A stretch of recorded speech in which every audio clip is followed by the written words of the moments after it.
Hello everyone, good evening. मैं शरद यादव, एक बार फिर से आप सभी का स्वागत है आपके अपने यूट्यूब चैनल ग्लैंस एकेडमी पर। दोस्तों, इस सीरीज में हम लोग कर रहे थे वर्ल्ड मैपिंग की क्लास, जिसमें हम लोगों ने एटलस ऑक्सफोर्ड जो पब्लिकेशन आता है 4th एडिशन, उससे हम लोगों ने इंग्लिश का जो मैपिंग का क्लास है वो कंप्लीट कर रहे हैं। जिसमें ऑलरेडी मैंने नॉर्थ अमेरिका कंप्लीट किया बहुत ही अच्छी तरीके से, साउथ अमेरिका, फिर अफ्रीका कॉन्टिनेंट और यूरोप कॉन्टिनेंट आपके कंप्लीट हो चुके थे। 2 दिन से लगातार क्लास नहीं आ पा रही थी, थोड़ा सा काम ज़्यादा था मेरे पास इलेक्शन ड्यूटी की वजह से।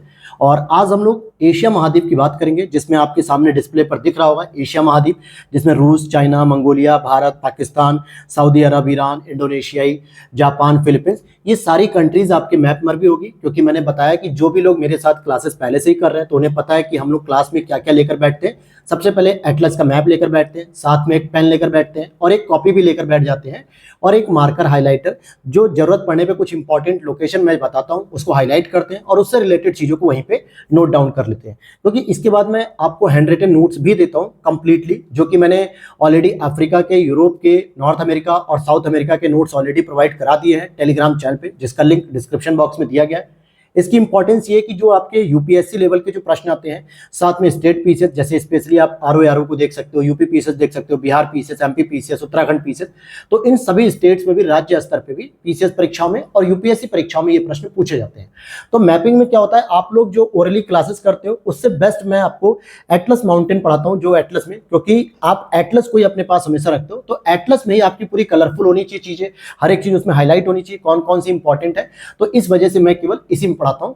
तो आप भी इन सभी क्लासेस को फॉलो कर सकते हो, बिल्कुल फ्री एक्सेस है इसका। यूट्यूब पर जाओगे हमारे प्लेटफॉर्म पे, जहां पे स्टडी विद मैप या मैप के साथ क्लासेस होगी वर्ल्ड मैप की, वहां पर आप सभी लोकेशंस को, सभी क्लासेस को कर सकते हो।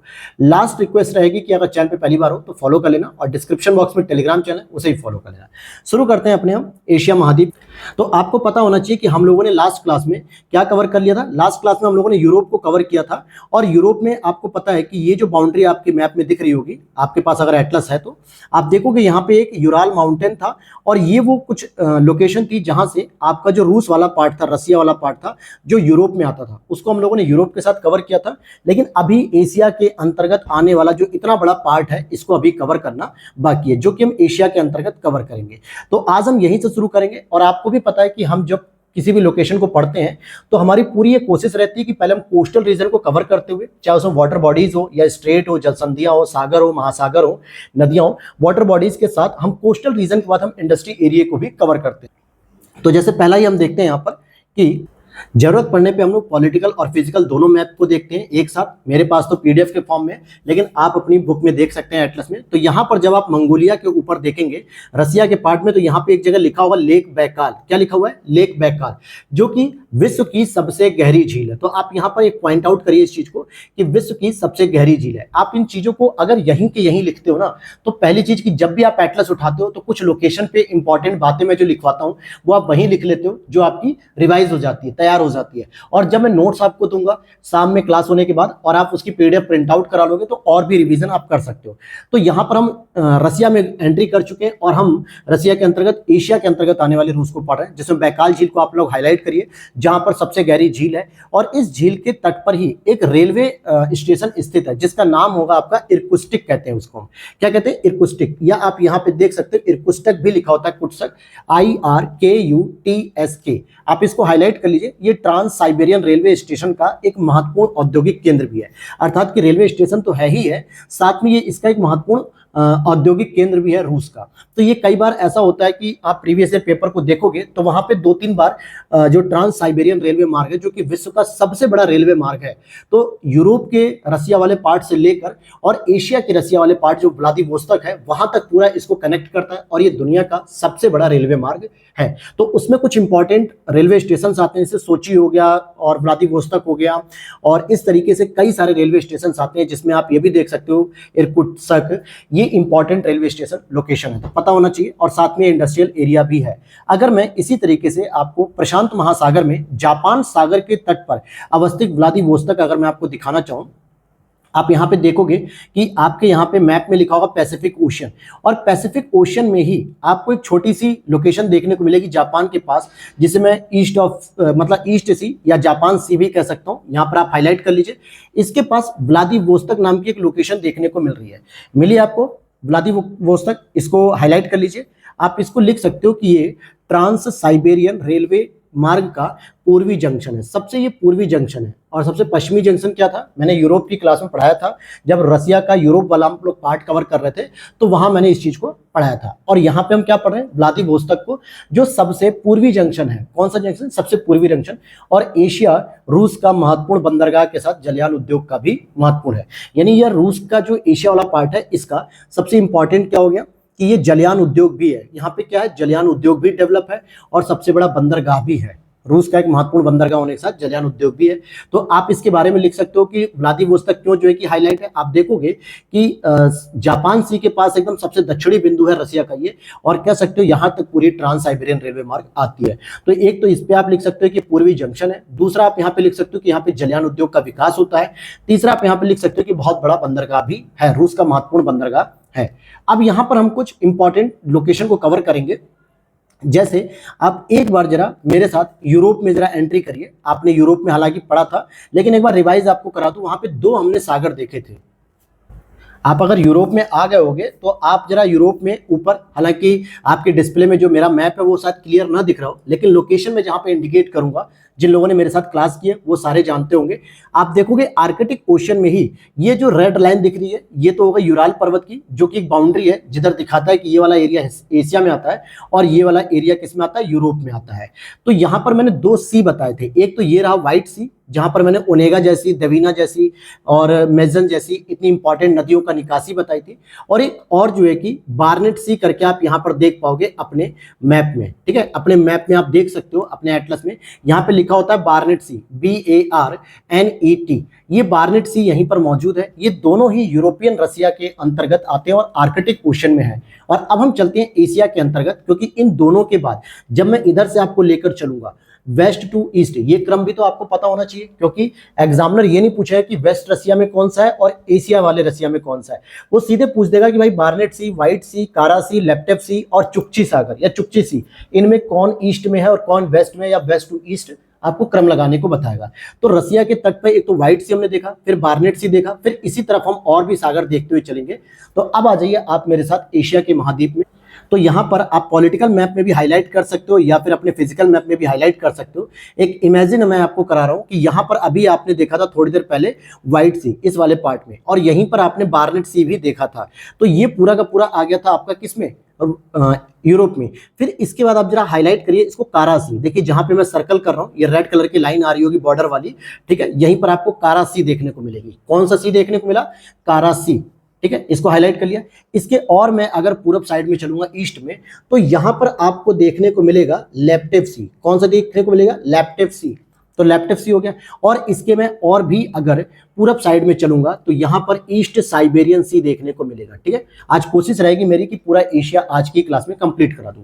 ईस्ट साइबेरियन सी देखने को मिलेगा। और इसके बाद आपको और पूरब में अगर आप जाओगे तो आप देखोगे चुक्ची सी, चुक्ची सी लिखा होगा, एक छोटा सा लिखा होता है। अगर नहीं लिखा हुआ है तो मैं आपको बताता हूं कहां मिलेगा।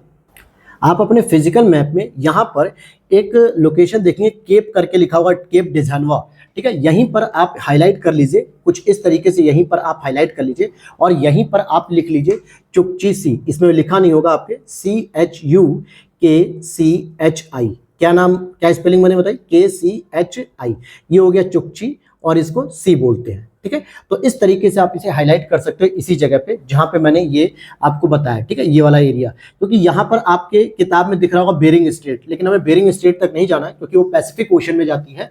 हमें जाना है कहाँ पे, बेरिंग स्ट्रेट की जगह यहाँ पे चुक्ची सी में जाएंगे, ठीक। तो अब यहाँ पर मैं आपको रिवाइज करा दूं कि आपने जो चार मेरे साथ देखे सागरों की अगर मैं बात करूं, तो सबसे पहले हमने कुछ यहाँ पे इमेजिन करो आप मेरे साथ, क्योंकि यूरोप में आपने यहाँ पे व्हाइट सी देखा, फिर यहाँ पे आपने एक बार्नेट सी देखा, ठीक है। इसके बाद आपने कारा सी देखा, फिर इसके बाद आपने लेप्टेव सी देखा, फिर उसके बाद आपने ईस्ट साइबेरियन सी देखा और फिर आपने यहीं पर चुक्ची सी देखा। कौन सी सी देखा, चुक्ची सी। तो इस तरीके से जब आपसे पूछा जाएगा वेस्ट टू ईस्ट, आपको ये सारे सी एक इंपॉर्टेंट लोकेशन में आते हैं जो कि आर्कटिक ओशन के अंतर्गत आते हैं, क्योंकि छोटे छोटे सी हैं, जबकि मतलब सागर है, और हम किसमें पढ़ रहे हैं, आर्कटिक ओशन महासागर के अंतर्गत। ये प्रमुख सी हैं जो रसिया के तट पर है। तो एक इंपॉर्टेंट प्रश्न बन जाता है कि रूस के तट पर कौन से ऐसे महत्वपूर्ण सागर हैं जो आर्कटिक ओशन में आते हैं, या फिर कौन ऐसे महासागर हैं या सागर हैं जो आर्कटिक ओशन में नहीं आते हैं। अब जैसे अगर आप देखोगे अपने पॉलिटिकल मैप में, तो यहाँ पे बेरिंग जल संधि लिखा होगा और यहाँ पे बेरिंग सी लिखा होगा। आप बेरिंग सी को देखोगे कि ये किस में आता है, ये पैसिफिक ओशन में आता है। और आपसे एग्जाम में क्या पूछ लेगा कि भाई कारा सी, लैप्टेव सी, ईस्ट साइबेरियन सी और बेरिंग सी, इनमें से कौन सा ऐसा सागर है जो आर्कटिक ओशन में नहीं आता है, या कौन सा ऐसा सागर है जो प्रशांत महासागर में नहीं आता। अगर आपसे पूछा जाएगा कि आर्कटिक ओशन में नहीं आता, तो यहां देखोगे आर्कटिक ओशन में मैंने अभी आपको व्हाइट सी बताया, बार्नेट सी बताया, कारा बताया, लैप्टेव सी, ईस्ट साइबेरियन, चुकची सी, लेकिन बेरिंग सी को मैंने बताया था पैसिफिक ओशन में, जब नॉर्थ अमेरिका में कॉन्टिनेंट करा रहा था अलास्का के पास। तो यहां पर आप बेरिंग सी को देखोगे पैसिफिक ओशन में। या फिर अगर यह पूछ ले कि निम्नलिखित में से कौन सा सागर पैसिफिक ओशन के अंतर्गत नहीं आता है, तो आप बताओगे बेरिंग सी तो आता है सर, लेकिन चुकची सी, ईस्ट साइबेरियन सी, लैप्टेव सी, कारा सी, बार्नेट सी और व्हाइट सी, ये सारे सागर आर्कटिक ओशन में आते हैं, जो कि रसिया के कोस्टल रीजन को बहुत इनरिच करते हैं। तो यहाँ पे आपको जो इंपॉर्टेंट लोकेशन चाहिए थी वो मैंने आपको बताया। अब यहां से देखो, इस लोकेशन पे एक इमेजिन करो कि ये व्हाइट सी हो गया, ये बार्नेट सी, ये कारा, ये लैप्टेव, ये ईस्ट साइबेरियन, ये चुकची सी। इसके नीचे जब हम उतरते हैं यहाँ पे तो एक बेरिंग सी देखने को मिलता है, और इसके नीचे आपको जूम करके या फिर अपनी किताब में आप देखिए सी ऑफ ओखोटक्स लिखा होता है। क्या लिखा होता है? सी ऑफ ओखोटस। तो आप देखो किस तरीके से हमने आर्कटिक ओशन से होते हुए पैसिफिक ओशन में एंट्री की, और पैसिफिक ओशन में हमें बेरिंग सी मिला, और उसके बाद हमें ओखोटक्स सी मिला, और उसके नीचे जब हम जाते हैं ओखोटक सी के नीचे, तो यहाँ पे ईस्ट सी मिलता है, यानी कि पूर्वी सागर, या जिसे हम सी ऑफ जापान भी कहते हैं। मैं यहाँ पे जूम कर देता हूँ, यहाँ पे आप देख पाओगे डिस्प्ले पर कि ओखोटक सी ये रहा आपका, और यहाँ पर आप देखोगे ईस्ट सी यानी कि सी ऑफ जापान, जिसको जापान सागर भी कह सकते हैं। और इसके नीचे आपको एक छोटी सी लोकेशन देखने को मिलेगी जो येलो सी के नाम से फेमस है। किस नाम से फेमस है? येलो सी के नाम से। और यहीं पर आपको गल्फ ऑफ पोहाई भी मिलेगी। आप अगर अपने फिजिकल मैप में देख पाओगे तो यहाँ पर आपको एक गल्फ ऑफ पोहाई भी देखने को मिलेगी। ये रहा, देखिए यहाँ पे ये रहा ओखोटक सी, ये रहा आपका ईस्ट सी यानी कि सी ऑफ जापान देखने को मिला, और ये मिलेगा आपको येलो सी, और येलो सी के पास ही आपको यहाँ पर गल्फ ऑफ पोहाई देखने को मिलेगा। तो अभी मैं जो लोकेशन बता रहा हूँ, क्योंकि मेरे पढ़ाने का तरीका जो मुझसे जुड़े हुए लोग उनको पता है कि पहले मैं लोकेशन को हाईलाइट करता हूँ, उसके बाद उन लोकेशन से जुड़े हुए जितने भी जल संधियाँ होती हैं, नदियाँ होती हैं, झीलें होती हैं, या इंडस्ट्रियल एरिया होते हैं, जलयान उद्योग होते हैं, या कोस्टल रीजन होते हैं, इन सबके बारे में डिटेल डिस्कशन बताता हूं आपको, और चीजों की इंपॉर्टेंस बताता हूं कि कैसे प्रश्न बन सकता है। तो अभी आपने बस इन चीजों को हाईलाइट कर लेना है। येलो सी बता दिया मैंने, जापान सी बता दिया, और येलो सी में ही आपको गल्फ ऑफ पोहाई देखने को मिलती है। फिर इसके बाद एक बहुत डिबेट वाला जो चाइना सी है, एक ईस्ट चाइना सी और एक साउथ चाइना सी की बात करें। अगर आप देखोगे ईस्ट चाइना सी तो एक छोटा सा पार्ट देखने को मिलता है, लेकिन यहीं पे साउथ चाइना सी आपको देखने को मिलता है, जो लगातार डिस्प्यूट रहता है, क्योंकि यहाँ पर चाइना अपना क्लेम करता है कि भाई जो साउथ चाइना सी है, यहाँ पर जितने भी छोटे छोटे आइलैंड्स हैं उस पर मेरा कंट्रोल है।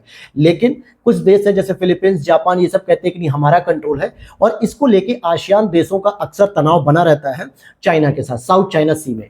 तो यहाँ पर भी दो इंपॉर्टेंट आपको गल्फ देखने को मिलती है, यानी कि खाड़ियां देखने को मिलती हैं। एक आप कर सकते हो यहाँ पे, एक आप यहाँ पर देख सकते हो कि गल्फ ऑफ टोंकिंग, क्या लिखा हुआ है? Gulf of Tonkin. और दूसरी आपको गल्फ देखने को मिलती है गल्फ ऑफ थाईलैंड। मिल पाया आपको? गल्फ ऑफ थाईलैंड आपको दिखा, और गल्फ ऑफ टोंकिंग, ये दोनों ही जो खाड़ियां हैं ये आपके साउथ चाइना सी में है। जबकि मैंने अभी बताया कि गल्फ ऑफ पोहाई की बात करेंगे तो येलो सी में है। तो येलो सी और साउथ चाइना सी के बीच जो डिफरेंस है वो यही डिफरेंस है। तो हम लोग किस तरीके से क्रम वाइज ऊपर से नीचे आए हैं, पहले आपको ये बता दूं मैं, नहरों को लेके या सागरों को लेके। तो मैं एक बार रिवाइज कराता हूँ आपको, आप अपने कॉपी में भी हाईलाइट करते रहना उन चीज़ों को। जैसे हमने यहाँ पर देखा दोस्तों व्हाइट सी देखा, ठीक है। फिर उसके बाद हमने देखा बार्नेट सी, ये अभी हम वेस्ट टू ईस्ट चल रहा है। फिर हमने यहाँ पे कारा सी देखा, फिर लैप्टेव सी देखा, फिर ईस्ट साइबेरियन सी देखा, फिर यहाँ पे हमने चुकची सी देखा, फिर यहाँ पे बेरिंग सी देखा, फिर यहाँ पे सी ऑफ ओखोटक्स देखा। ये सारे के सारे अभी सी चल रहे हैं, मतलब सागर चल रहा है, चाहे व्हाइट सी हो, बार्नेट हो, कारा हो, लैप्टेव हो, ईस्ट साइबेरियन हो, चुकची हो, बेरिंग सी हो, और सी ऑफ ओखोटक्स हो गया। फिर उसके बाद हमने देखा ईस्ट सी यानी कि सी ऑफ जापान, फिर येलो सी, फिर ईस्ट चाइना सी, और फिर साउथ चाइना सी। ये इंपॉर्टेंट आप देखोगे वेस्ट टू ईस्ट या फिर नॉर्थ टू साउथ भी आप कह सकते हो। अगर एक एग्जामिनर प्रश्न बना दे कि भाई नॉर्थ टू साउथ में कुछ महत्वपूर्ण जो सागर है उनका क्रोनोलॉजी क्या होगा, तो भाई बेरिंग सी, फिर ओखोटक सी, फिर सी ऑफ जापान या जापान सी कह सकते हो, येलो सी, ईस्ट चाइना सी और साउथ चाइना सी। तो ये आपका नॉर्थ टू साउथ हो जाएगा और ये सभी के सभी पैसिफिक ओशन के अंतर्गत ही आते हैं। जैसे मैंने ऊपर आपको आर्कटिक ओशन वाले बताए, उसी तरीके से ये बता दिए। अब यहां पर हम चलते हैं, कुछ इंपॉर्टेंट जल संधियों के बारे में बात करेंगे, इंपॉर्टेंट स्टेट इन एशिया कि कौन कौन सी ऐसे महत्वपूर्ण जो है कि जल संधियां हैं जो एशिया के अंतर्गत मानी जाती हैं। और उसके बाद कुछ इंपॉर्टेंट रसिया की, स्पेशली हम लोग रसिया और एशिया की नदियों के बारे में बात करेंगे, फिर हम डिटेल से डिस्कशन करेंगे। तो अब हम लोग कुछ इंपॉर्टेंट जो है कि जल संधियों को कवर करेंगे। तो सबसे पहले आप लोग अपने पहले फिजिकल मैप में आ जाइए, क्योंकि जल संधियां मैक्सिमम आपको वहीं पे मिलेंगी।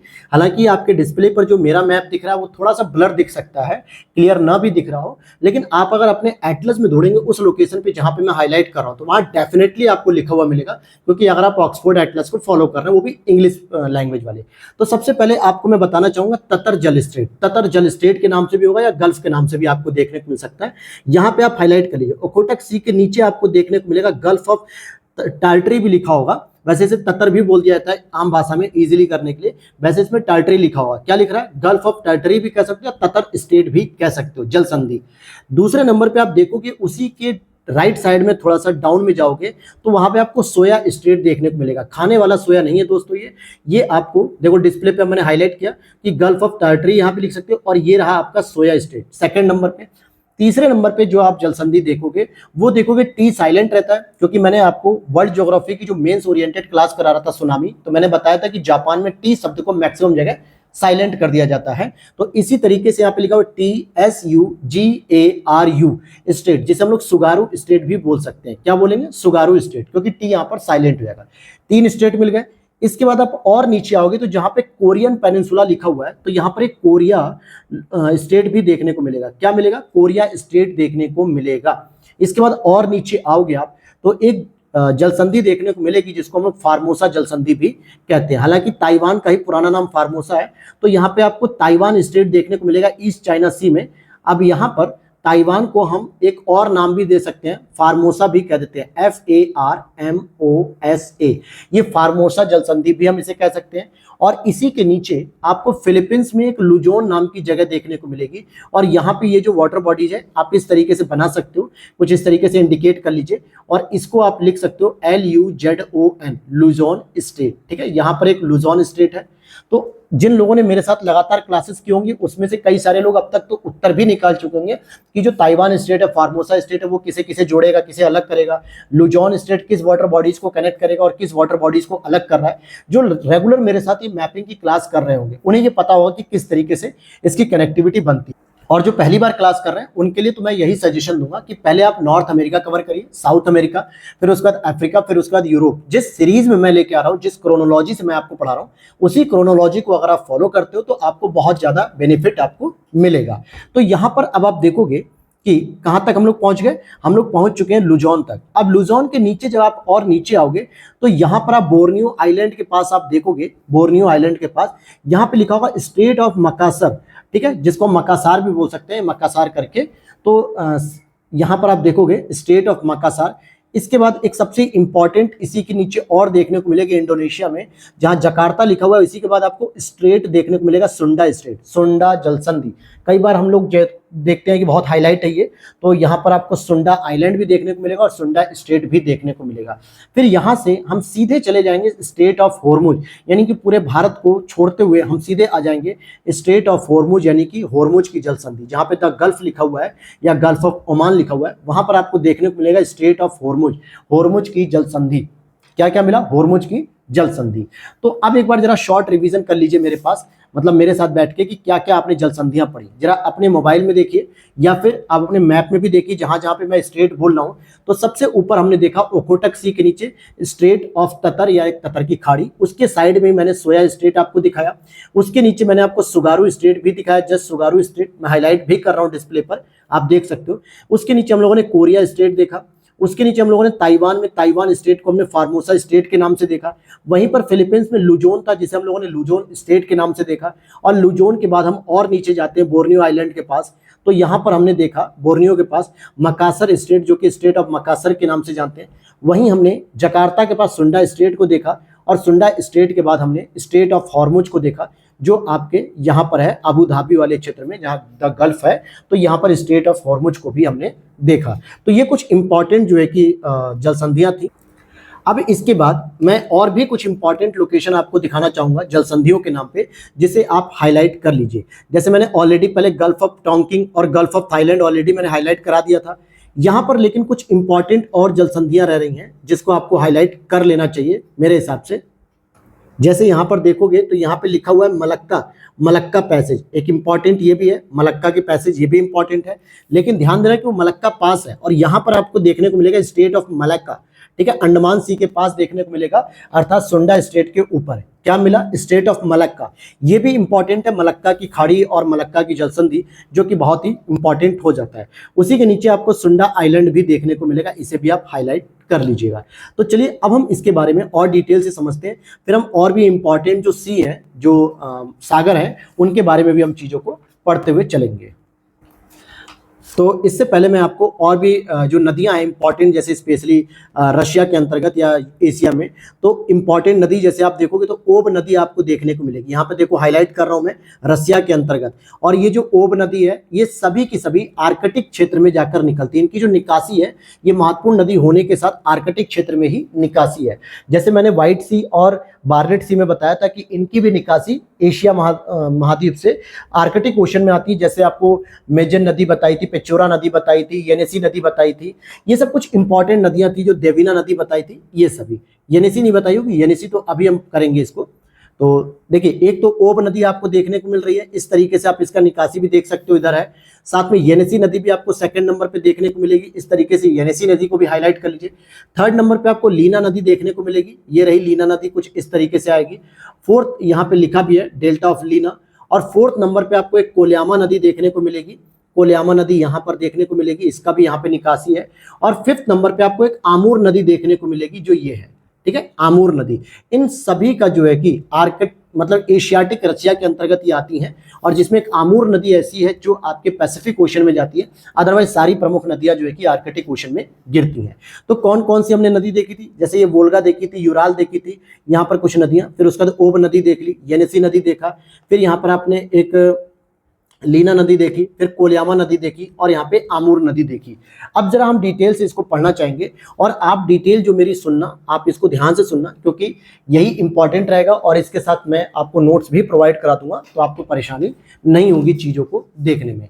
अब जैसे यहाँ पर ओब के बारे में लिखा हुआ है कि जो ओब नदी है ये पश्चिमी साइबेरिया मैदान की एक महत्वपूर्ण नदी है। क्योंकि अगर मैं इस पूरे साइबेरिया पठार को कहूँ, आप देखोगे कि आपके एटलस में इस तरीके से साइबेरिया लिख रहा होगा। अगर आप देख पा रहे होगे तो अपने एटलस में देखो, जहाँ पे मैंने बनाया, तो इस तरीके से आपको साइबेरिया देखने को मिल रहा है, यानी ये साइबेरिया का प्लेन है।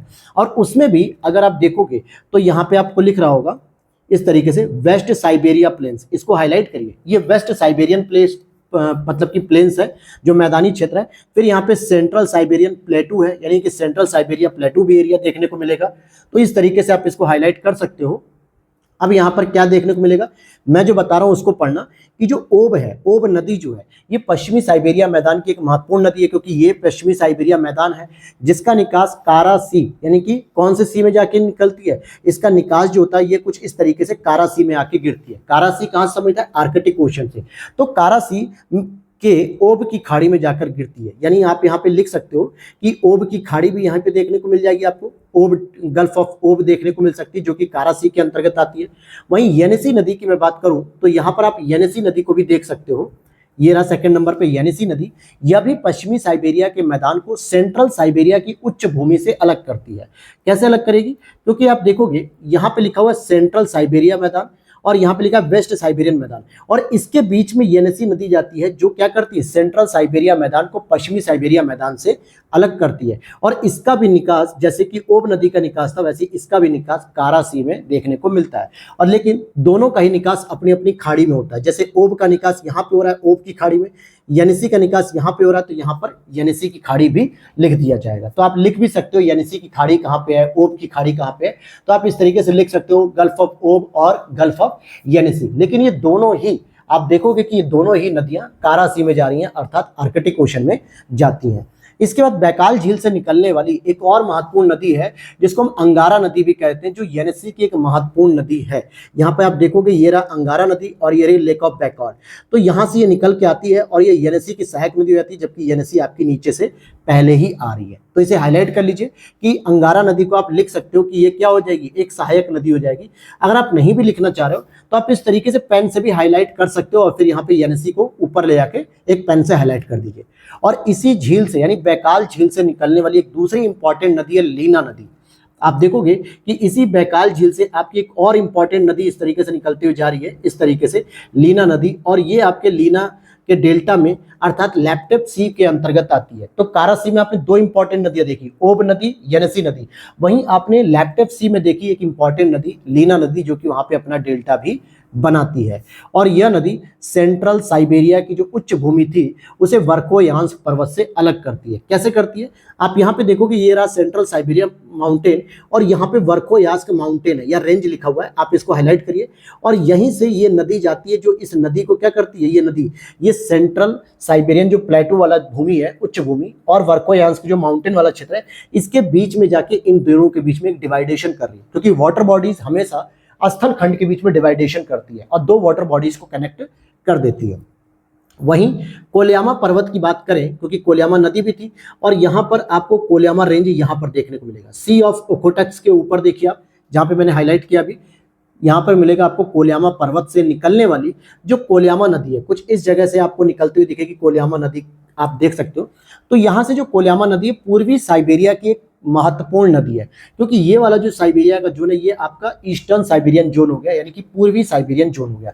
तो यह इसकी एक महत्वपूर्ण नदी है जो पूर्वी साइबेरियन सागर में गिरती है। कहाँ पर गिर रही है, इसकी निकासी आप यहाँ पर देख सकते हो ईस्ट साइबेरियन सी में, यानी पूर्वी साइबेरियन सागर में यह गिरती है। अब यहाँ पर मैं एक आपको रिवीजन करा दूं, मैंने अभी बताया ओब नदी, येनेसी नदी, ये दोनों ही अपनी अपनी खाड़ी के साथ कारा सी में गिरती हैं। दूसरी इंपॉर्टेंट बात अगर करें तो यहाँ से बैकाल झील से निकलने वाली अंगारा नदी, इसकी सहायक नदी थी येनेसी। लेकिन वहीं बैकाल झील से निकलने वाली एक महत्वपूर्ण लीना नदी, जो कि डेल्टा ऑफ लीना बनाते हुए लैप्टेप सी में गिर जाती है और वर्कोयांस्क और सेंट्रल साइबेरियन प्लेटू को अलग अलग करती है। फिर इसके बाद मैंने बताया कोलियामा माउंटेन से निकलने वाली एक महत्वपूर्ण नदी कोलियामा, जो कि पूर्वी साइबेरियन नदी की एक महत्वपूर्ण नदी है, और ये ईस्ट साइबेरियन नदी में, मतलब ईस्ट साइबेरियन सागर में गिर जाती है। इसके बाद एक इंपॉर्टेंट नदी मैंने आपको बताई थी आमूर नदी। आमूर नदी की अगर मैं विशेषता बात करूं, ये अमुदारिया सिरदारिया की बात नहीं कर रहा हूं, वो हम लोग ईरान और अरबी कंट्री में बात करेंगे। अभी मैं बस आपसे यह कह रहा हूं कि जो आमूर नदी है, इसको याद रख लेना। आमूर नदी प्रशांत महासागर के सखालिन द्वीप के समीप ततर की खाड़ी में गिरती है। कैसे मैंने बताया, आप देखोगे कि अगर आमूर नदी का निकासी कुछ इस तरीके से, या देखो ये आमूर नदी है और इसकी जो निकासी होती है ये आपको कुछ इस तरीके से यहाँ पे देखने को मिलेगी आमूर नदी, और यहाँ पे क्या देखने को मिलेगा, सखालिन आइलैंड देखने को मिलेगा, हाईलाइट कर लीजिए। और यहीं पे गल्फ ऑफ कतर भी मैंने आपको बताया था एकदम कि गल्फ ऑफ कतर कहाँ पे है, उसी के नीचे सोया स्टेट भी बताया था। और सखालिन आइलैंड मैंने आपको उस समय नहीं बताया था, क्योंकि मुझे पता था कि यहाँ पे इस चीज को कनेक्ट करूंगा। तो आप देख पाओगे कि सखालिन आइलैंड में आपको आमूर नदी, जो कि एक रसिया की इंपॉर्टेंट नदी है, और दूसरा इंपॉर्टेंस इसकी यह है कि यह रूस और चाइना के मध्य में एक पॉलिटिकल बाउंड्री बनाती है, क्योंकि इस तरफ तो आपको देखने को मिलेगा रसिया दोस्तों, और दूसरी तरफ आपको देखने को मिलेगा चाइना। तो रसिया और चाइना आप अपने पॉलिटिकल मैप में भी देख सकते हो आमूर नदी कहाँ पर है, और इसीलिए ये नदी इंपॉर्टेंट हो जाती है कि रसिया और चाइना के बीच में राजनीतिक सीमा बनाने वाली जो आमूर नदी है, इसका निकास कहाँ देखने को मिला, तो ततर की खाड़ी में देखने को मिला, या सखालिन आइलैंड के पास देखने को मिला। और ये वाला जो पार्ट होता है उसमें स्पष्ट लिखा है कि रसिया का पार्ट होता है। Is it clear? तो यही चीज मैं बता रहा था कि यह नदी चीन और रूस के मध्य एक राजनीतिक बाउंड्री भी बनाती है, और रूस की एक इंपॉर्टेंट नदी ऐसी है जो प्रशांत महासागर में गिरती है। बाकी जितनी भी आपने अभी तक इंपॉर्टेंट नदी पढ़ी, चाहे वो आपने पेचोरा पढ़ी, मेजन पढ़ी, येनेसी पढ़ी, योब नदी पढ़ी, कोलियामा नदी पढ़ी, और आपने लीना नदी पढ़ी, जितनी भी महत्वपूर्ण नदियां पढ़ी हैं वो सारी की सारी आप देखोगे कि इस आर्कटिक ओशन में आके ही गिरती है, इस जोन में। अगर मैं और बड़ा कर दूं, ये सारी नदियों का जोन है। लेकिन आमूर नदी चाइना से सीमा बनाते हुए इंपॉर्टेंट नदी होते हुए ये प्रशांत महासागर में इस तरफ गिर जाती है। कहाँ पे गिरती है? इस तरफ। तो एक इंपॉर्टेंट नदी होने के साथ ये प्रश्न बन सकता है कि भाई आमूर नदी किन दो देशों की जो पॉलिटिकल बाउंड्री बनाती है, और दूसरी इंपॉर्टेंट बात की किस महासागर में गिरती है। तो ये प्रश्न ऐसे बनते हैं, तो आपको याद होना चाहिए। आगे देखेंगे कि यहीं पर एक चाइना से बहने वाली एक सबसे इंपॉर्टेंट नदी एक चाइना की होती है, जिसको हम लोग हांगो नदी कहते हैं, वांगो नदी भी कह सकते हो। आप यहाँ पर देखोगे, यहाँ लिखा होगा हांगो नदी। क्या लिखा होगा? हांगो नदी। जहाँ पे माउंटेन आपको देख रहा होगा, गोबी डेजर्ट देखने को मिल रहा होगा, मंगोलियन प्लेटू देखने को मिल रहा होगा, सिचुआन बेसिन देखने को मिल रहा होगा। तो इन्हीं के बीच में ये नदी देखने को मिलेगी, हांगो नदी। कहीं पर भी आप हाईलाइट कर सकते हैं इस हांगो नदी को। इसके बारे में अगर मैं बताऊं तो ये उत्तरी चीन की एक महत्वपूर्ण नदी है। उत्तरी चीन मैंने क्यों कहा? क्योंकि आप देखोगे कि ये जो पार्ट है ये पूरा का पूरा ये चाइना का पार्ट है, और ये उत्तरी चीन की एक महत्वपूर्ण नदी है, जिसका निकास कहाँ पे होता है? इसका निकास दोस्तों इस तरीके से पोहाई की खाड़ी में होता है। कहाँ पर होता है? पोहाई की खाड़ी में। तो ये एक इंपॉर्टेंट नदी है हांगो नदी, और इसका निकास अगर पूछा है तो मतलब कि पोहाई की खाड़ी में होता है। और यह नदी गोबी मरुस्थल के लोयस को अपने साथ बहाकर ले जाती है, क्योंकि यहाँ पे ये गोबी डेजर्ट भी आपको देखने को मिल रहा है, क्योंकि और पीछे से आती है ना, मैंने तो यहाँ पे बस लिखा हुआ था इसलिए हाईलाइट कर दिया। तो ये गोबी मरुस्थल से निकलती है, और गोबी मरुस्थल में जो लोयस मैदान होते हैं, जो तटीय अवसाद होते हैं, उनको साथ में बहाकर लेकर आती है। और मरुस्थल का रंग सामान्यतः पीला होता है यहाँ पे, इसलिए इस नदी का भी जो पानी होता है वो पीला नजर आता है, और इसी वजह से इसे हम येलो रिवर भी कह देते हैं, और इसी वजह से यहाँ पे येलो सागर का नाम पड़ा है। तो आप हांगो नदी को एक अलग नाम भी दे सकते हो, जिसका नाम होता है येलो रिवर। हालांकि ये क्यों येलो रिवर है, इसके बारे में सारी नोट्स में डिटेल लिखी हुई है कि ये गोबी मरुस्थल से निकलती है, जहां से अपने साथ लोयस और अवसाद लेकर आती है। उन अवसादों का रंग पीला होता है, जिसकी वजह से इस नदी का भी रंग कैसा दिखने लगता है? पीला दिखने लगता है, और इस वजह से इसको हम येलो रिवर भी कहते हैं। और शायद यही वजह है कि जो गल्फ ऑफ पोहाई है उसके नीचे आपने एक येलो सी पढ़ा। क्यों पढ़ा? क्योंकि यहाँ पर येलो नदी का निकास होता है, इसलिए इसको येलो सी भी पढ़ा। और यह विश्व की एक ऐसी नदी है जो सबसे अधिक मात्रा में समुद्र को निक्षेपित, मतलब मात्रा को समुद्र में निक्षेपित करती है। मतलब जितना भी अधिक मात्रा में जो सेडिमेंट्स हैं, ठीक है, सेडिमेंट्स हैं, अवसाद हैं, उनको समुद्र में निक्षेपित कर देती है, डिकम्पोज कर देती है, और इसीलिए इसको कीचड़ युक्त या मडिएस्ट रिवर भी कहते हैं। एक और नाम आप इसको लिख सकते हो, MUDDIST, मडिएस्ट रिवर, या फिर आप इसे लिख सकते हो कीचड़ युक्त। क्यों मैं कह रहा हूँ कीचड़ युक्त? क्योंकि अवसाद के साथ साथ ये बहुत सारा कचरा, कीचड़ वगैरह लेकर आती है, गंदे पानी को भी लेकर आती है, इसलिए इसको मडिएस्ट रिवर भी कहते हैं। तो आप देखो कि चाइना की एक इंपॉर्टेंट रिवर है हांगो, जो गल्फ ऑफ पोहाई में निकलती है, या फिर येलो सी भी ऑप्शन आ सकता है। ये गोबी डेजर्ट के साथ आते आते वहां से अपने लोयस और कुछ चिकने मटेरियल होते हैं, जो मृदा होती है, मिट्टी होती है, रेत होते हैं, येलो कलर का, उनको लेकर आती है साथ में, इसलिए इसको येलो रिवर भी कहते हैं। लेकिन इसी के साथ ये कीचड़ वगैरह भी लेकर आती है, इसलिए इसको मडिएस्ट रिवर भी कह सकते हैं। और दूसरी चीज, एक सबसे इंपॉर्टेंट बात कहूं कि इसको चाइना की कोसी नदी भी कहा जाता है। जिस प्रकार से भारत की जो कोसी नदी है बिहार में अक्सर अपने मार्ग परिवर्तन के कारण कुख्यात कहलाती है, लगातार बाढ़ लेकर आती है, और शायद इसी वजह से इसके भी अफवाह मार्ग में परिवर्तन होता है, जो चीन में बाढ़ आने की संभावना को बढ़ाती रहती है, इसलिए इसको चाइना का शोक भी कहा जाता है। तो 3-4 नाम मैंने आपको इसके बारे में बता दिए हैं, इसको हम चीन का शोक भी कह देते हैं। क्या क्या मैंने बताया वांगो नदी के बारे में? एक तो येलो सी कहलाती है, मडियस रिवर कहलाती है, चीन का शोक भी कहलाती है, पोहाई की खाड़ी में गिरती है, येलो सी में गिरती है, गोबी मरुस्थल से निकलती है। ये 5-6 फैक्ट मैंने आपको बताए हैं, जो आप यहीं पर लिख भी सकते हो, जैसे मैंने लिखा छोटे छोटे पॉइंट में, या फिर मैं जब अपने नोट्स भेजूंगा तो आप उसमें देख सकते हो कि कितने छोटे छोटे पॉइंट में मैंने चीज़ों को कवर किया है। तो इसको सौरो ऑफ चाइना भी कहते हैं, कि चाइना का शोक कहते हैं। अब यहाँ पर दो एक अलग नदियां हैं, जो सांगची और सेंगची, ये 2 अलग नदियां हैं। इन प्रांतों में भी हांगो नदी बेसिन कोयला के भंडार की दृष्टि से चीन का एक महत्वपूर्ण क्षेत्र हो जाता है। अगर आप इसे पॉलिटिकल मैप में भी देखोगे, इन क्षेत्रों को भी, ये लोकेशन तो आपको दोस्तों पॉलिटिकल मैप में भी नहीं मिलेगी, कोई नहीं, मैं आपको बोल रहा हूँ, आप बस उसे सुन लीजिए ताकि चीज़ों को कनेक्ट कर पाएँ, और साथ में जब नोट्स मिलेगा तो उसमें ये चीज़ें मिल जाएंगी आपको। जो यहाँ पे ह्वांगे नदी के बारे में हम बात करें, गल्फ ऑफ पोहाई में गिर रही है, येलो सी के पास, तो यहाँ पर क्या होता है, सांगची और सेंगची प्रांत होते हैं, जहाँ पे हांगो नदी बेसिन कोयला के भंडार की दृष्टि से चीन का एक महत्वपूर्ण क्षेत्र बन जाता है। और वांगो नदी के अपवाह क्षेत्र में चीन की राजधानी भी आती है, ये भी इंपॉर्टेंट है। चीन की राजधानी कहाँ पे? ये रही बीजिंग, बीजिंग हाईलाइट कर लीजिए, और ये इसी अपवाह क्षेत्र में आती है। ध्यान देना, इस नदी पे नहीं अवस्थित है, बल्कि इसके अपवाह क्षेत्र में। अपवाह क्षेत्र का मतलब होता है कि एक नदी को बहुत सारी सहायक नदियों का, छोटी छोटी नदियों का पानी प्राप्त होता है, उनकी सहायता मिलती है, तब जाके एक बहुत बड़ी नदी बनती है। जैसे अगर मैं गंगा नदी की बात करूं, तो गंगा नदी की बहुत सारी सहायक नदियां हैं, उन सहायक नदियों के जलस्तर को हम सहायक नदी का क्या कहते हैं, बेसिन कह देते हैं। इसी तरीके से वांगो नदी का ये अपवाद क्षेत्र होता है, बेसिन होता है, जहां पर बीजिंग अवस्थित है, लेकिन डायरेक्टली इस नदी पर अवस्थित नहीं है। जबकि नदी के मुहाने के समीप आपको तियानजिन बंदरगाह देखने को मिलेगा। कौन सा बंदरगाह देखने को मिलेगा, अगर मैं लोकेशन को थोड़ा जूम करूं तो यहां पर आप देखोगे तियानजिन, तियानजिन इसको आप इंपॉर्टेंट रूप से क्या लिख सकते हो, बंदरगाह। ठीक है, ये इंपॉर्टेंट इसका एक बंदरगाह हो गया और बीजिंग आपको देखने को मिली गया, तो तियानजिन बंदरगाह भी इसे हम कह देते हैं। ठीक है, यहां पर यह समझ में आ गया। अब हम और आगे चलते हैं, यांग टिशी क्यांग के बारे में बात करें, जिसको हम लोग इन शॉर्ट यांगजी नदी भी कहते हैं। अगर आप देखोगे तो आपको देखने को मिलेगा सिचुआन बेसिन के पास ही आपको यांगजी नदी देखने को मिलेगी, यांगजी नदी।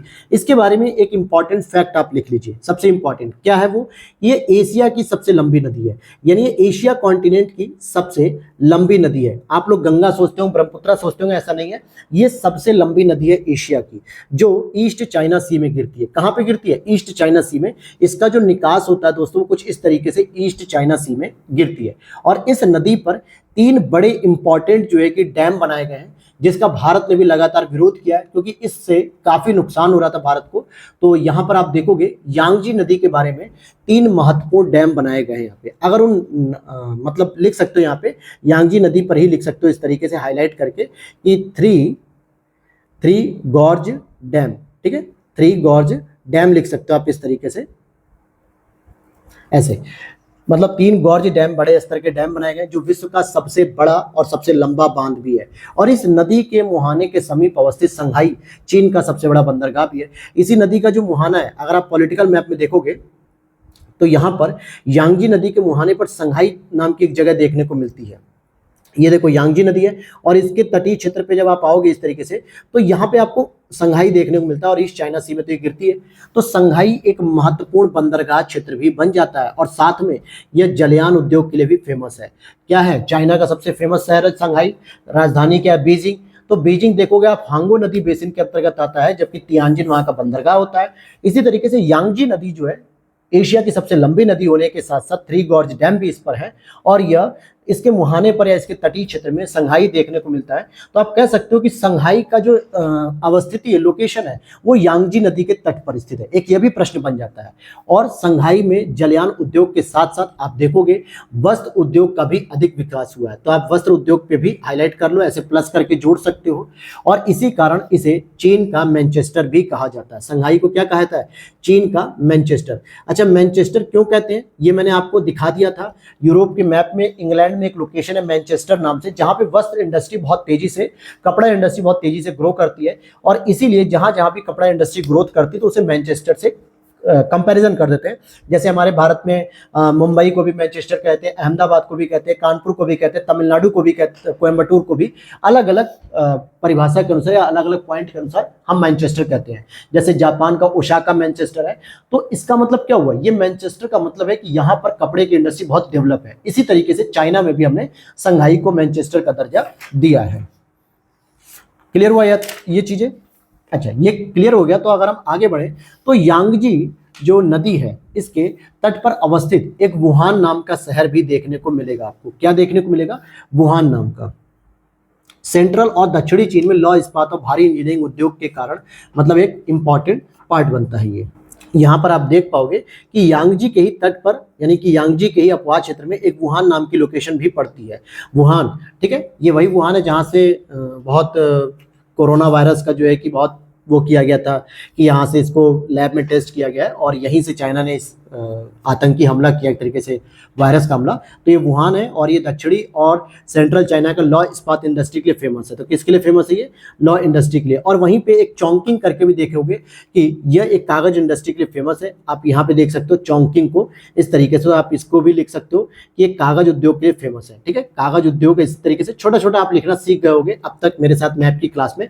तो चोंगकिंग भी यहाँ पे आप देख पाओगे। अब इसके बाद हम देखेंगे सिंगयांग। ये एक महत्वपूर्ण नदी है जिसका नाम है सीक्यांग। सीक्यांग देखोगे तो दक्षिण चाइना मतलब दक्षिणी चीन की एक महत्वपूर्ण नदी है, जिसका जो निकास है ना वो हांगकांग के समीप साउथ चाइना सी में है। कहाँ पर है, हांगकांग भी आपको मैं यहीं पे दिखाता हूँ। आप यहाँ पे देखोगे कि सिक्यांग नदी का जो निकास है वो कुछ इस तरीके से यहाँ पर देखने को मिलेगा, और ये हांगकांग लिखा हुआ है यहाँ पर, ठीक है। जिंगजियांग प्रांत भी लिखा हुआ है जो बहुत चर्चा में रहता है इसका, और ये साउथ चाइना सी में गिरती है। तो यह भी एक दक्षिण चीन की एक महत्वपूर्ण नदी होती है, जो कि इसके समीप क्या है, हांगकांग भी अवस्थित है इसी नदी के संग पे। और इस नदी के मुहाने पर अवस्थित घांगजाऊ, ध्यान देना घांगजाऊ, बहुत गजब गजब गजब के नाम है। मैं तो इसको पढ़ा हूं तो इसलिए मैं प्रोनाउंसिएट कर पा रहा हूं।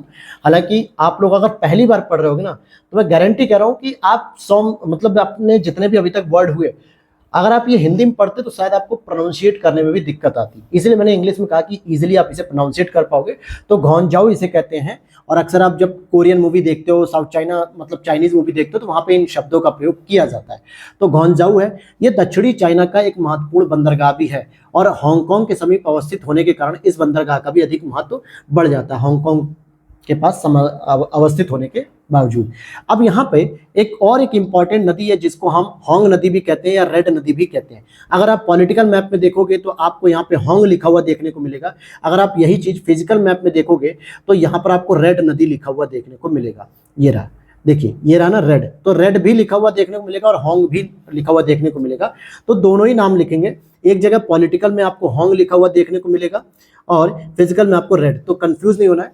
हम पढ़ते हैं कि चीन से निकलने वाली जो हांगकांग या रेड नदी है, ये वियतनाम में टोंकिंग की खाड़ी में गिर जाती है। कहाँ पे? वियतनाम में टोंकिंग की खाड़ी। ये देख सकते हो आप, जरा मैं इसको जूम कर दूं, ये रहा रेड नदी या होंग नदी भी इसको मैं कह दूं, HONG। तो ये कहाँ पे जाके गिर रही है, इस तरीके से इसका निकास हो रहा है वियतनाम के पास, जो गल्फ ऑफ टोंकिंग मैंने आपको बताई थी, टोंकिंग के मैदान से होते हुए कि टोंकिंग की खाड़ी में गिर जाती है। और टोंकिंग का मतलब हो गया कि साउथ चाइना सी में ही यह नदी गिरती है। और इस नदी के मुहाने पर अवस्थित वियतनाम की एक राजधानी है जिसका नाम है हनोई राजधानी, ठीक है। तो ये भी कई बार पूछा जाता है कि वियतनाम की जो राजधानी है वो क्या है, हनोई, और ये किस नदी पर अवस्थित है। तो होंग नदी भी आ सकता है ऑप्शन में और रेड नदी भी आ सकता है ऑप्शन में, कुछ भी आ सकता है। इसके आगे हम मेकांग नदी की बात करेंगे, जो सबसे इंपॉर्टेंट नदी है। और आप लोग कई बार से सोच रहे होगे कब से कि सर मेकांग नदी के बारे में आप कब बताओगे, क्योंकि ये एशिया में काफी शहरों मतलब देशों से होकर जाती है, लगभग 6 देशों से होकर यह गुजरती है। तो मेकांग नदी के बारे में अगर हम डिस्कस करें तो मेकांग नदी को आप एक वर्ड में लिख सकते हो। यहाँ पर अगर आप देखोगे कि ये रही मेकांग नदी, हालांकि ये रहा छोटा सा पॉइंट क्योंकि ये निकलती है, और इसके बारे में आप लिख सकते हो कि यह दक्षिण पूर्वी एशिया, मैं ये पूरे चाइना की बात नहीं कर रहा हूँ, ठीक है, दक्षिण पूर्वी एशिया की सबसे लंबी नदी है। क्या मैंने बात लिखवाई कि सबसे लंबी नदी है। लेकिन मैं अगर आपसे पूछूं कि एशिया की सबसे लंबी नदी कौन है, तो मैंने अभी आपको बताया ना, हांगो नदी, वो एशिया की सबसे लंबी नदी थी। तो एशिया में तो दक्षिण एशिया भी आता है और दक्षिण पूर्वी एशिया भी आता है। लेकिन अगर मैं आसियान कंट्रीज की बात करूं, दक्षिण एशिया मतलब इसकी, सॉरी हांगो नहीं थी दोस्तों, यांगजी नदी थी, यांगजी नदी, ठीक है, हांगो नदी नहीं है। एशिया की सबसे बड़ी नदी हांगो यांगजी नदी है। और अगर हम इसकी दक्षिण पूर्व एशिया की बात करेंगे, साउथ ईस्ट एशिया की, तो यहाँ पर मेकांग नदी सबसे बड़ी मानी जाती है और यह चीन से निकलती है। सबसे इंपॉर्टेंट बात है कि यह कहाँ से निकलती है, अगर आप देखोगे तो यह चीन से निकलते हुए, ये यहाँ कहीं से निकलते हुए यहाँ पे म्यांमार से होते हुए, कौन से देश से होते हुए, म्यांमार में प्रवेश करती है। चलिए मैं आपको इसको पॉलिटिकल मैप में समझाता हूँ, वहां पर आप और अच्छे से समझ पाओगे इसके बारे में, ठीक है। तो यहां कहीं से ये मान के चलिए कि यहां कहीं से निकल के आती है और यहां से म्यांमार में प्रवेश करती है कुछ इस तरीके से, और म्यांमार में प्रवेश करने के बाद यह लाओस और थाईलैंड में प्रवेश करती है। तो भाई लाओस और थाईलैंड कहां पर है, अगर आप देखोगे अपने मैप में, अगर गौर से देख पा रहे होगे, तो ये वाला एरिया जो है कि आपका लाओस का है, ये वाला एरिया, ठीक है। तो यहां से ये प्रवेश करती है म्यांमार से, फिर यहां से लाओस में प्रवेश करते हुए फिर ये थाईलैंड में प्रवेश करती है, और थाईलैंड में प्रवेश कर की सीमा बनाते हुए, लाओस और थाईलैंड की सीमा बनाते हुए, लाओस और थाईलैंड की सीमा बनाते हुए ये कंबोडिया के मैदान में प्रवेश करती है, कंबोडिया के मैदान में प्रवेश करती है, और इसके बाद ये यहाँ से वियतनाम की खाड़ी में आती है, मतलब कि वियतनाम में प्रवेश करती है। और जहाँ इस नदी के अपवाह क्षेत्र में कंबोडिया की राजधानी भी है, क्या राजधानी है, कंबोडिया की राजधानी है, नोमपेन भी कहते हैं इसको, या इस तरीके से नोमपेन भी कह देते हैं, ये इसकी राजधानी है। यह नदी वियतनाम से होते हुए दक्षिणी चीन सागर में गिर जाती है। कहाँ गिरती है नदी, दक्षिणी चीन सागर में गिरती है। तो ये मेकांग नदी इंपॉर्टेंट है, जिंगयांग नदी भी इंपॉर्टेंट है, होंग नदी जिसे हम रेड नदी कहते हैं यह भी इंपॉर्टेंट है, यांगजी नदी इंपॉर्टेंट है, वांगो नदी भी इंपॉर्टेंट जिसको हम येलो नदी भी कहते हैं। तो कुछ इंपॉर्टेंट नदियां मैंने आपको कवर अप करा दी हैं इस तरीके से, ताकि इन पे जो प्रश्न बने। और इससे संबंधित कुछ और भी नदियां होती हैं जिसको आप जब मैप ओपन करते हो तो वहां पे बहुत सारी नदियां छोटी छोटी दिखी होती है, उनको भी जरूर नोटिस किया करिए। अभी क्लास खत्म नहीं हुई, अभी आपको क्लास में बने रहना है, क्योंकि मेरी कोशिश रहेगी पूरा का पूरा क्लास आज कंप्लीट करा दूं, चाहे थोड़ी सी क्लास ही बड़ी क्यों ना हो जाए। तो आगे देखते हैं, इस नदी के द्वारा निर्मित जो डेल्टाई मैदान होता है ना, वो चावल उत्पादन की दृष्टि से बहुत इंपॉर्टेंट माना जाता है। किसके?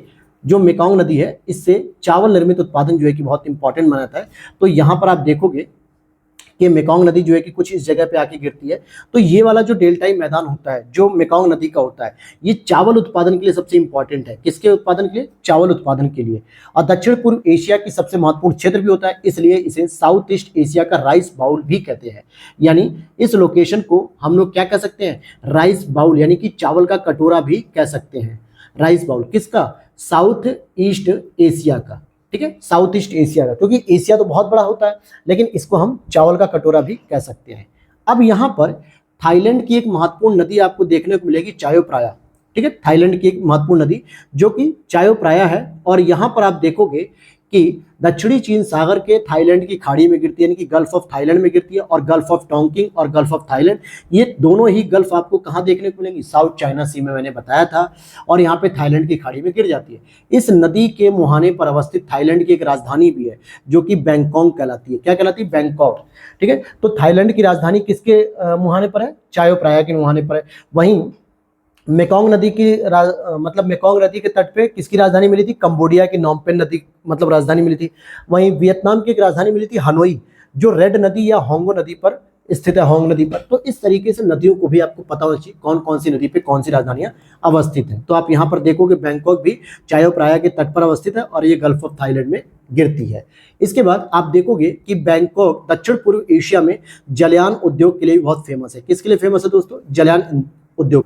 आगे देख लेते हैं, चीन से निकलने वाली एक साल्विन नदी, ये भी इंपॉर्टेंट है क्योंकि साल्विन और इरावदी ये दो महत्वपूर्ण नदियां जो म्यांमार से होकर गुजरती हैं।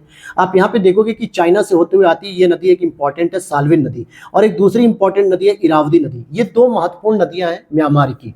तो ध्यान देना कि इनकी इंपॉर्टेंट नदी, जैसे मेकॉन्ग नदी होगी, चायो प्राया नदी होगी, साल्विन नदी होगी, इरावदी नदी होगी। अगर मैं आपको एक छोटी सी जानकारी देते हुए चलूं तो आप देख पा रहे होगे मेरे साथ कि मैंने कुछ इंपॉर्टेंट नदियों को कैसे कवर किया। इधर ओब, येनेसी, फिर यहाँ पे मैंने आपको एक नदी बताई लीना, फिर कोलियामा बताई, फिर यहाँ पे आमूर नदी बताई, इसके बाद हांगो नदी बता दी मैंने, फिर यहाँ पे यांगजी नदी बताया, फिर यहाँ पे रेड नदी यानी होंग नदी बताया, जियांग नदी बताया, फिर इसके बाद आपको मैंने मेकॉन्ग नदी बताया, और यहाँ पे साल्विन और यहाँ पे इरावदी। तो आप देख पा रहे हो कि मैंने कुछ इस तरीके से कोस्टल रीजन को कवर करते हुए मैं ऐसे करके आ रहा हूँ। तो अगर आप इस माइंडसेट से अगर आप तैयार करते हो ना नदियों को या मैपिंग को, तो आपको रटना नहीं पड़ेगा, आपको इजीली तैयार हो जाएगा। तो अभी मैं आपको चायो प्राया छूट गई थी, साल्विन नदी और इरावदी नदी के बारे में बता रहा हूँ कि ये चीन से निकलने वाली साल्विन नदी म्यांमार के शान पठार से होते हुए अंडमान सागर में गिरती है। अंडमान सागर के गल्फ ऑफ मर्तबान में गिरती है, गल्फ ऑफ मर्तबान। ठीक है, तो यहाँ पर आप लिख भी सकते हो कि ये सान पठार है यहाँ पर, और यहाँ से होते हुए आती है साल्विन नदी। और यहाँ पे हालांकि डेल्टा ऑफ इरावदी अलग है, और यहाँ पे आप देखोगे तो आप इस पे लिख लीजिए, यहाँ पर आप लिखिए गल्फ ऑफ मर्तबान, यानी कि ये पूछा जाता है मर्तबान की खाड़ी, MARTBAN। ये जो मर्तबान की खाड़ी है वो इस जगह पे मिलेगी देखने को, इस जगह पे। ठीक है, जहाँ पे मैं ट्रायंगल कर रहा हूँ, इस तरीके से आप यहाँ पे लिख सकते हो कि गल्फ ऑफ मर्तबान। ठीक है, MARTBAN, गल्फ ऑफ मर्तबान में गिर जाती है, जो कि म्यांमार की सबसे लंबी नदी। तो साल्विन नदी के बारे में एक और विशेषता लिख सकते हो आप कि ये म्यांमार की सबसे लंबी नदी है। और दूसरा अगर हम बात करें, यहीं से एक इंपॉर्टेंट नदी और बनती है जो चाइना से निकलने वाली इरावदी नदी है। इरावदी नदी जो म्यांमार के ठीक बीच से होते हुए आती है और ये अंडमान सागर में गिर जाती है। ये रहा अंडमान सी, ये यहाँ पर गिरती है और यहाँ पर ये डेल्टा बनाती है, डेल्टा ऑफ इरावदी बनाती है। ठीक है, ध्यान देना, डेल्टा ऑफ इरावदी। और सबसे इंपॉर्टेंट क्या होगी कि चिंडविन इसकी एक सहायक नदी के रूप में, अगर आपको नहीं मिल रहा है तो कुछ नहीं करना है आपको, ये रही इरावदी नदी जो इंपॉर्टेंट आ रही थी, यहाँ पर एक नदी के रूप में आप ये दिखा सकते हो। सॉरी, ये आपकी नदी हो गई इरावदी नदी, और यहाँ पे छोटी सी नदी को आप दिखा सकते हो चिंडविन, CHINDWIN। क्या मैंने बोला? CHINDWIN। तो ये इसकी एक सहायक नदी हो जाती है चिंडविन। ठीक है, जो इरावदी की एक महत्वपूर्ण सहायक नदी हो जाती है। और इस नदी के द्वारा निर्मित जो डेल्टाई क्षेत्र है म्यांमार का, जो कि डेल्टा ऑफ इरावदी है, यह राइस बाउल कहलाता है म्यांमार का। क्या कहलाता है? Rice bowl. उधर हमने मेकॉन्ग नदी को देखा था जो दक्षिण पूर्व एशिया का बाउल कहला रहा है राइस के लिए, और वहां पर हमने एक इधर देख लिया म्यांमार में राइस बाउल कहलाता है। क्लियर हो गया यहाँ पे? और साथ में आप इरावदी नदी का जो प्रवाह क्षेत्र है वो अराकान योमा माउंटेन जो है आपका हिमालय का दक्षिणी भाग, इससे संबंधित है, अराकान योमा से। अब एक बार अगर आप गौर से इसको देखोगे तो मैंने यहाँ पर कुछ नदियाँ इंपॉर्टेंट बता दी हैं, कुछ इस तरीके से नदियाँ कुछ इस तरीके से मैंने कवर की हैं। अगर आप देख पा रहे होगे तो ये नदी तो हमारी कवर हो गई, लेकिन अभी एक बहुत बड़ा हिस्सा बच रहा है एशिया के अंतर्गत नदियों को लेके अगर हम बात करें, तो अभी हमारा ये वाला पूरा हिस्सा बच रहा है, कवर होने को बाकी है, क्योंकि बाकी चीजें हमने कवर कर रखी है। हम भारत में तो अभी जा नहीं रहे, भारत में तो हम लोग अलग से मैपिंग करेंगे भारत की। तो इसी में अब हम लोग शुरू करते हैं, जरा दक्षिण पश्चिम की तरफ आते हैं, क्योंकि अभी हम लोग दक्षिण पूर्व की तरफ थे, ये दक्षिण पूर्व एशिया था, अब हम लोग दक्षिण पश्चिम की तरफ आएंगे। और यहाँ पे भी कुछ ज्यादा इंपॉर्टेंट तो नहीं, लेकिन 2-3 नदियां हैं जो इंपॉर्टेंट रहती हैं, जैसे टिग्रिस हो गई, यूफ्रेट्स हो गई, ये दक्षिण पश्चिम एशिया की महत्वपूर्ण नदियां हैं। टिग्रिस की बात करेंगे तो इराक की राजधानी जो बगदाद आपको देखने को मिलती है, इसी के तट पर आपको देखने को मिलती है। तो यहाँ पर जरा अपने पॉलिटिकल मैप या फिर फिजिकल मैप में आप देखोगे, इराक में कह रहा हूँ, ईरान नहीं कह रहा, इराक में कह रहा हूँ, तो यहाँ पर टिग्रिस नदी आपको यहाँ पर देखने को मिलेगी, जहाँ पे मैं हाईलाइट कर रहा हूँ। एक तरफ आपको लेक उर्मिया भी देखने को मिल सकती है, या जाग्रोस माउंटेन भी आपको देखने को मिलेगा, द गल्फ खाड़ी देखने को मिलेगी। मिल गया आपको लोकेशन, उम्मीद करता हूँ चीजें मिल गई होंगी, ये लोकेशन मिल गई होगी आपको। तो यहाँ पे टिग्रिस नदी आप देखोगे, इसके तट पर इराक की राजधानी क्या है, बगदाद, बगदाद भी इसकी राजधानी अवस्थित है। और साथ में यूफ्रेट्स नदी ये रही आपकी, टिग्रिस नदी और यूफ्रेट्स नदी दोनों की अगर मैं बात करूं तो ये दोनों नदियां अल बासरा के समीप आपस में मिलने के बाद फारस की खाड़ी में गिर जाती हैं। कहाँ पर मिलती हैं, अल बासरा। और अल बासरा क्या है, अगर आप देखोगे तो ये रही, धीरे धीरे टिग्रिस नदी आ रही थी बगदाद होते हुए, और यहाँ पे यूफ्रेटस आती है और यहाँ पर आकर ये मिल जाती है। तो ये जो मिलने की जगह है, इसी को हम अल बासरा के नाम से जानते हैं। और इसके बाद ये गल्फ की खाड़ी में गिर जाती है, कि द गल्फ, यानी कि गल्फ की खाड़ी में, या फारस की खाड़ी भी आप इसे कह सकते हो। दूसरा नाम इसको क्या कहते हैं हम लोग, फारस की खाड़ी, ठीक है। पर्शियन गल्फ भी कहते हैं ना, पर्शियन मतलब फारस हो जाता है। तो यहाँ पर ये गिरती है। टिग्रिस और यूफ्रेट्स नदी के द्वारा जो निर्मित मेसोपोटामिया का मैदान दक्षिण पश्चिम एशिया में सर्वाधिक जनसंख्या घनत्व वाला क्षेत्र है, क्योंकि ये जो मेसोपोटामिया आपको प्लेन्स दिख रहा है, या मेसोपोटामिया की सभ्यता जो देखने को मिली थी, वो इन्हीं नदियों के तट पे डेवलप हुई थी। आपने जब एंशिएंट हिस्ट्री पढ़ी होगी तो वहां जब सिंधु घाटी सभ्यता की कभी कभी कंपैरिजन कर लिया जाता है, तो मेसोपोटामिया सभ्यता आपने वर्ड सुना होगा, और यह भी सुना होगा कि मेसोपोटामिया की जो सभ्यता थी वो एक नदी थी इंपॉर्टेंट, टिग्रिस और यूफ्रेट्स, इन नदियों के मुहाने पर ही इस सभ्यता का विकास हुआ था। जिस प्रकार से सिंधु घाटी सभ्यता का सिंधु और उसकी सहायक नदियों के आसपास के क्षेत्रों में विकास हुआ था, सेम इसी तरीके से टिग्रिस और यूफ्रेट्स के मुहाने पर या इनके समीप मेसोपोटामिया सभ्यता का विकास हुआ।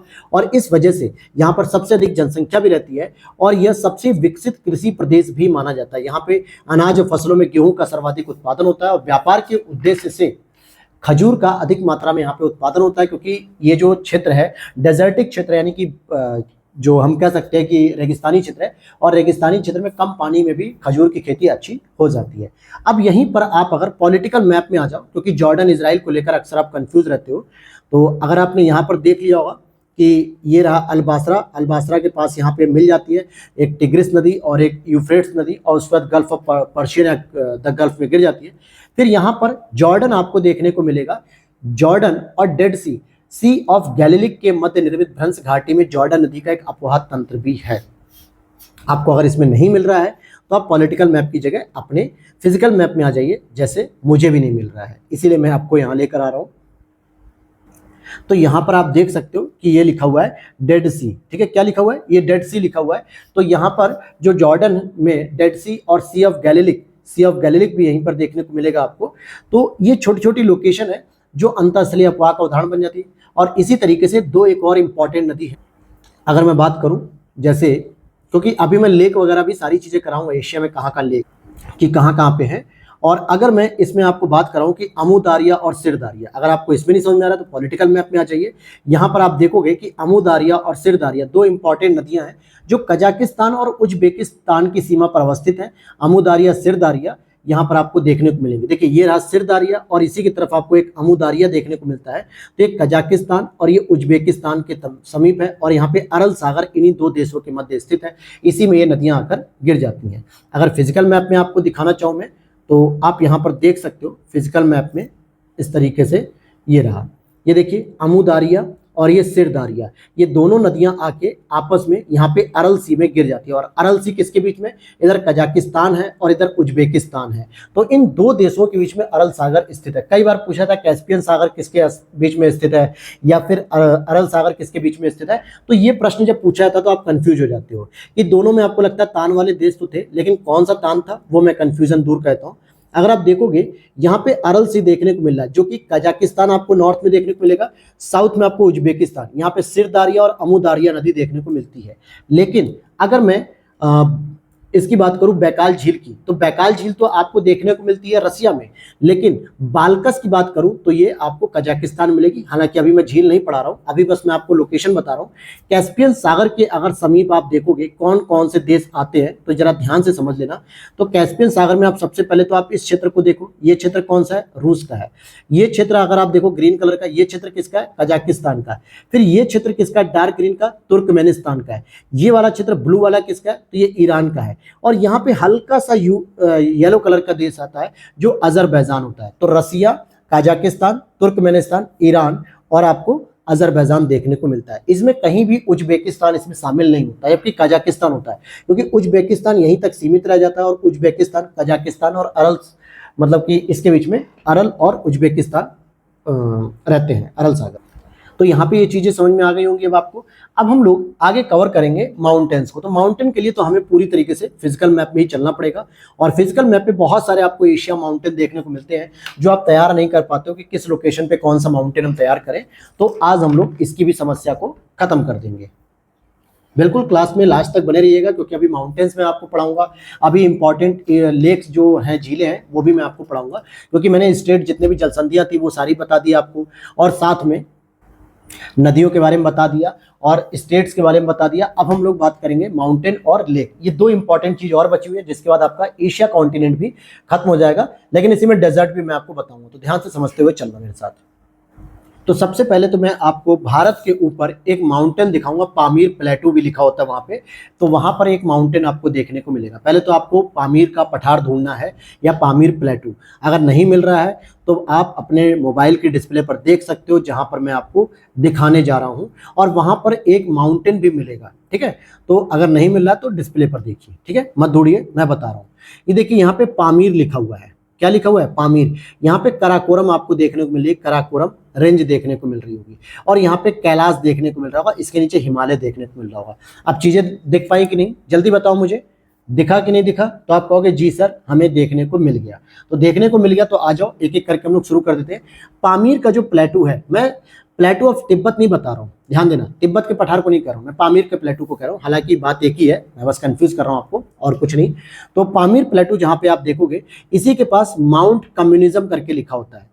इसको क्यों कम्युनिज्म नाम दिया गया, आपने सोचा कभी? क्योंकि चाइना के अंतर्गत आता है और चाइना साम्यवाद को फॉलो करता था। और जो आज आप तान वाले देश देख रहे हो, कजाकिस्तान, उज्बेकिस्तान, अजरबैजान या तुर्कमेनिस्तान, ये सभी देश एक समय में 1990 से पहले रशिया के पार्ट होते थे। और रशिया में 1917 में ही साम्यवाद का शासन आया, जो कि लेनिन के नेतृत्व में आया। तो 1917 से ही साम्यवाद की विचारधारा होने लगी।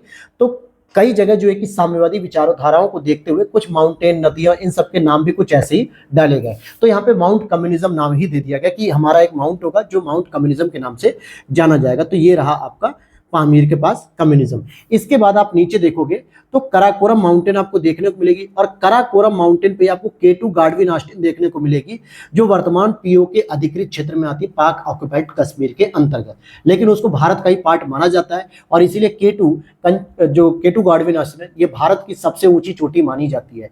तो कराकोरम के पास आपको केटू भी हाईलाइट कर लेना। ये सारी चीजें पॉलिटिकल में नहीं मिलेगी, फिजिकल मिलेगी। इसके नीचे आप कैलाश माउंटेन देखोगे, जहां पे हमारे महादेव की यात्रा होती है, अमरनाथ यात्रा हम लोग करते हैं कैलाश माउंटेन में, तो यहाँ पर देखने को मिलेगा। और इसके नीचे आपको हिमालय माउंटेन देखने को मिलेगा, जो कि 3 रेंज होती है, वृहद हिमालय, लघु हिमालय और शिवालिक हिमालय। लेकिन अभी हम इसके बारे में ज्यादा नहीं डिटेल से समझेंगे। अब यहाँ पे आपने हिमालय को देखने के बाद, यानी कैलाश को देखने के बाद, कुनलुन पर्वत को देखेंगे आप, कुनलुन सा। देखिए यहाँ पे लिखा हुआ है, जो प्लेटू ऑफ तिब्बत लिखा हुआ है, इसके ऊपर कुनलुन सा लिखा हुआ है। कुनलुन सा के और ऊपर अगर आप जाओगे तो एल्टन सा देखने को मिलेगा, एल्टन शान। क्या देखने को मिलेगा? एल्टन शान, एल्टन शान देखने को मिला। इसके और ऊपर जाओगे तो यहाँ पे तियन शान देखने को मिलेगा। और ये शान जो वर्ड होता है ना, ये समय तो चाइना में ज्यादा होता है, चाहे वो एल्टन शान हो गया, कुनलुन शान हो गया, तियन शान हो गया, नान शान हो गया, ये जो है कि मैक्सिमम, या एला शान हो गया, ये सारे जो माउंटेन है दोस्तों, ये चाइना में ज्यादा देखने को मिलता है। तो तियन शान के बाद आपको नान शान देखने को मिलेगा। नान शान के बाद आपको अल्टाई देखने को मिलेगा। क्या देखने को मिलेगा? अल्टाई। अल्टाई माउंटेन आपको यहाँ पर देखने को मिल जाएगा इस तरीके से, अल्टाई माउंटेन। इसके बाद सयान देखने को मिलेगा, सयान माउंटेन आप यहाँ पे हाईलाइट कर सकते हो। इसके बाद योबलो नोवी, योबलो नोवी जो है कि योबला नोवी रेंज इस तरीके से देखने को मिलेगी। और उसके बाद आपको ऊपर वर्खोयांस्क जो रेंज है वो देखने को मिलेगी। कहाँ पर मिलेगी? ये रही वर्खोयांस्क, क्योंकि बहुत सारी रेंज है, जैसे हम लोगों ने कोलियामा रेंज पढ़ लिया था जहाँ से कोलियामा नदी निकलती है, लेकिन ये वर्खोयांस्क जहाँ से आपको लीना नदी होते हुए जो है कि जाती है बीच में काटते हुए। तो ये सारी चीजें मैंने आपको दिखाई। और इसके बाद आप कोलियामा देख लिया, फिर एक कोडियक, कोडियक आपको देखने को मिलेगा, कोरियक, यहाँ पर कोरियक रेंज बिल्कुल एकदम बेरिंग सी के पास देखने को मिलेगा कोरियक। और इसके नीचे ही आपको एक सिकोटस करके जो है कि रेंज देखने को मिलेगी। और उसके बाद आपको देखने को मिलेगा ग्रेट खिंगन माउंटेन। अब जरा आ जाओ मेरे साथ एक बार पुनः रिवीजन करने, क्योंकि अभी तक तो आपको बहुत डाउट हो गया कि सर पता नहीं कहाँ कहाँ आपने बता दिया। तो चलो एक एक करके आप लोग हाईलाइट करो मेरे साथ, अगर चीजें नहीं कर पाए हो तो। सबसे पहले आपको क्या देखना, अब पूरे भारत को या पूरे माउंटेन को हम इस तरीके से देखेंगे ताकि चीजें रिवाइज हो पाए। कैसे रिवाइज होंगी? अगर चलो मैं जूम कर लेता हूँ हल्का सा। यहाँ पे देखो कि पामीर के पास मैंने माउंट कम्युनिज्म बताया। आप डिस्प्ले पर ध्यान से देखते चलो और मेरे वर्ड को सुनो कि मैं कहाँ कहाँ पे माउंटेन आपको दिखा रहा हूँ। इसके बाद मैंने आपको माउंट कम्युनिज्म के बाद कराकोरम दिखाया, कराकोरम जो कि ये रहा जहाँ पे केटू गार्डविन ऑस्टिन भी मैंने आपको दिखाया। इसके बाद इसी के नीचे मैंने आपको कैलाश माउंटेन दिखाया, कैलाश के बाद हिमालय माउंटेन दिखाया। फिर उसके बाद मैं ऊपर की ओर आता हूँ और ऊपर की ओर कुनलुन माउंटेन मैंने आपको दिखाया, ये रहा कुनलुन माउंटेन दिखाया। इसके ऊपर मैंने आपको एल्टन शान माउंटेन दिखाया, एल्टन शान। एल्टन शान के बाद मैंने आपको राइट में थोड़ा सा नान शान माउंटेन दिखाया। नान शान के ऊपर मैंने आपको तियन शान माउंटेन दिखाया। यहाँ पर वापस आ गए तियन शान पे। तियन शान के ऊपर हम बढ़ते तो अल्टाइश माउंटेन देखने को मिलता है। फिर उसके और ऊपर जाते तो हमें सयन माउंटेन देखने को मिलता है। इसके साइड में अगर हम चलेंगे तो योबलो नोवी रेंज देखने को मिलती है। उसके ऊपर हम लोग जाते हैं तो वर्खोयांस्क रेंज देखने को मिलती है, वर्खोयांस्क। इसके और साइड में जाएंगे तो कोलियामा रेंज देखने को मिलेगी।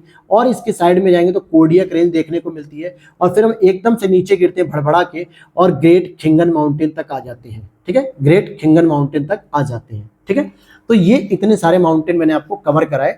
अब यहाँ पर आपके दिमाग में आएगा कि सर अभी तो और भी माउंटेन है। तो कोई बात नहीं, इंपॉर्टेंट जो माउंटेन तो वो चीजें मैंने आपको करा दी हैं। इसके बाद हम लोग कुछ इंडिया की जो मैपिंग करेंगे वहां पे भी, लेकिन कुछ इंपॉर्टेंट जो माउंटेन है वो और भी हाईलाइट कर लीजिए।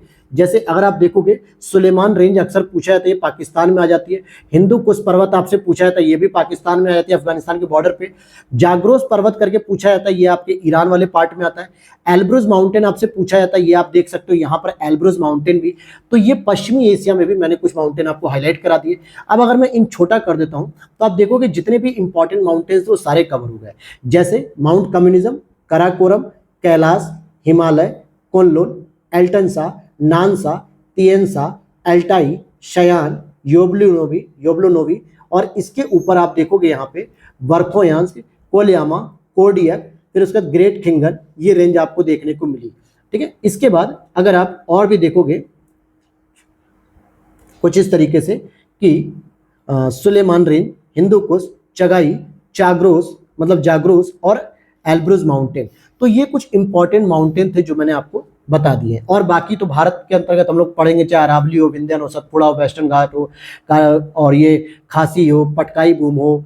तो ये सारी चीज़ हम लोग तो इंडिया मैप जो पढ़ेंगे, इंडिया को कवर करेंगे स्टेट बाय स्टेट, तो वहाँ पर हम लोग चीज़ें देख लेंगे।